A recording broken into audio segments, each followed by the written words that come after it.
ರೂಪಲಿ ಗೌರಿ ಗಂಗೆ ಬಣ್ಣ ಬಣ್ಣದ ಚಿಟ್ಟೆ ಹಂಗೆ ನೋಡೋಕೆ ಸಾಲಾಗಿಲ್ಲ ಎರಡು ಕಣ್ಣು.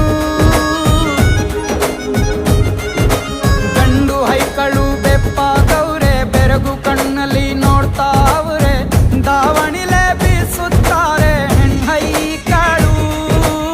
ರೊಟ್ಟಿ ಊಟ ಉಣ್ಣಂಗಿಲ್ಲ, ಹಬ್ಬದೂಟ ತಳ್ಳಂಗಿಲ್ಲ, ನೆಂಟ ಜಗಳ ಆಡಂಗಿಲ್ಲ ನಮ್ಮ ಊರಲ್ಲಿ.